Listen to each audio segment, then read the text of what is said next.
Hello मित्रों, आज हम आपको मौर्य प्रशासन के बारे में बताने जा रहे हैं। मित्रों, मौर्य प्रशासन में पहली बार क्या हुआ, भारत में एक राजनीतिक और आपको केंद्रीकृत व्यवस्था आपको सूत्रपात हुआ। यानी कि पहली बार भारत का राजनीतिक एकीकरण हुआ। एकीकरण के साथ ही आपको प्रशासनिक स्तर पर भी प्रशासन का भी केंद्रीकरण हुआ। केंद्रीकरण का मतलब है कि प्रशासन के केंद्र में आपको जैसे कि पिरामिड आपको का जो संरचना है, जो सबसे यानी कि केंद्रीकृत व्यवस्था में केंद्र में आपको हो गया राजा, सम्राट, और सम्राट के पास समस्त अधिकार और समस्त शक्तियां विद्यमान था, व्याप्त था।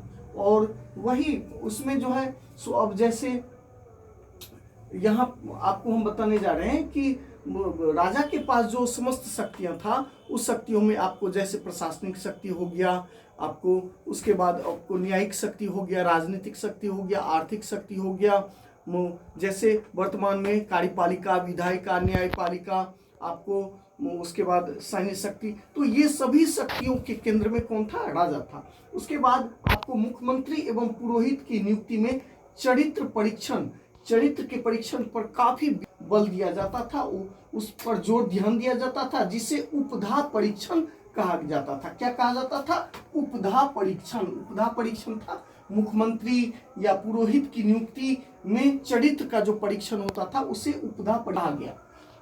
उसके बाद महिला अंगरक्षिका का भी उल्लेख मिलता है मौर्य प्रशासन में। आपको राजा सम्राट का महिला अंगरक्षिका का भी उल्लेख मिलता है। राज्य के सप्तांग सिद्धांत, जिसका आपको रचनाकार कौन थे? कौटिल्य थे। कौटिल्य के अर्थशास्त्र में राज्य के सप्तांग सिद्धांत का वर्णन है, जिसमें राजा, अमात्य, जनपद, दुर्ग, कोष, दंड और मित्र, राजा, अमात्य, जनपद, दुर्ग, कोष, दंड और मित्र, बाद में शत्रु को भी इसमें जोड़ा गया। यानी कि सप्तांग सिद्धांत में बाद में 8 हो गया, उसमें शत्रु को भी ऐड किया गया। मौर्य प्रशासन शासन प्रबंध 4 भागों में बांटा जा सकता है, जैसे केंद्रीय प्रशासन, उसके बाद प्रांतीय शासन, नगर शासन और ग्राम शासन। केंद्रीय शासन, प्रांतीय शासन, नगर शासन और ग्राम शासन। मंत्री परिषद जो एक मंत्रियों का समूह था, जिसमें 12, 16 या लगभग 20 मंत्रियों का समूह था। ये सभी मंत्री अलग अलग विभाग के अध्यक्ष मतलब प्रधान होते थे, और इस मंत्री के नीचे विभागाध्यक्ष होते थे, जिसे आपको शीर्षस्थ अधिकारी तीर्थ का उल्लेख है, जिसे महामात्र कहा गया। तो इन मंत्री परिषद का जो वेतन था, वो मंत्रियों का समूह को 12,000 पन, मतलब प्रत्येक मंत्री को 12,000 पन वार्षिक वेतन राजा की सहायता के लिए मतलब दिया जाता था, और ये राजा की सहायता करते थे। अर्थशास्त्र में शीर्षस्थ अधिकारी के रूप में तीर्थ का उल्लेख मिलता है। यानी कि तीर्थ यानी कि विभाग 18, इन्हें महामात्र या अमात्य भी कहा गया है। यानी कि 18 तीर्थ, जिसकी संख्या कितनी थी? 18 तीर्थ का उल्लेख होता है, किया गया है। पुरोहित, महामंत्री, सेनापति को 48,000 पन वार्षिक वेतन मिलता था। पुरोहित और महामंत्री और सेनापति को कितना मिलता था? 48,000 पन वार्षिक वेतन। कुछ महत्वपूर्ण तीर्थ के बारे में हम आपको जैसे बताने जा रहे हैं, जैसे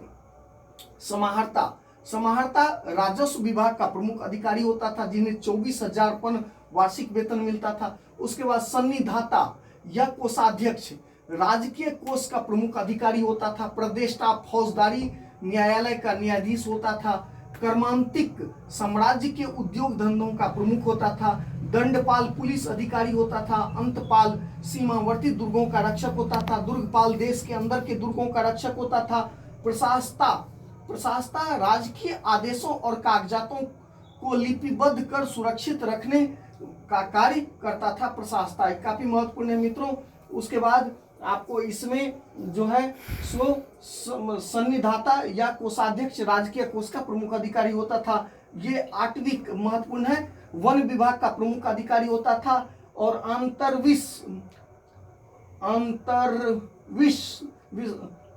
अंतर्वशिक राजा के अंगरक्षक सेना का प्रमुख अधिकारी अंतर्वशिक होता था। ठीक है मित्रों, आगे हम आपको जैसे कि अर्थशास्त्र में 27 अध्यक्षों का विवरण मिलता है और यूनानी इसे मजिस्ट्रेट कहते थे। अर्थशास्त्र में 27 अध्यक्षों का विवरण मिलता है और ये अलग अलग विभाग के अलग अलग अध्यक्ष होते थे और जो मंत्रियों के नीचे काम करते थे, यानी कि 27 विभाग था अलग अलग और इस विभाग का एक अध्यक्ष होता था। इसी अध्यक्ष में से महामात्यों यानी कि महामात्यों की भी नियुक्ति की जाती थी। कुछ महत्वपूर्ण अध्यक्ष आपको जैसे कि हम बता रहे, पन्याध्यक्ष वाणिज्य का अध्यक्ष, मुद्रा अध्यक्ष पासपोर्ट का अध्यक्ष, सीता अध्यक्ष कृषि विभाग का अध्यक्ष, सूत्राध्यक्ष कपड़ा अध्यक्ष, कुप्याध्यक्ष वन संपत्ति का अध्यक्ष, विविताध्यक्ष चारागाह का अध्यक्ष, आंकड़ाध्यक्ष खानों का अध्यक्ष और गणिकाध्यक्ष वेश्याओं का निरीक्षक। थैंक यू मित्रों, बहुत बहुत धन्यवाद।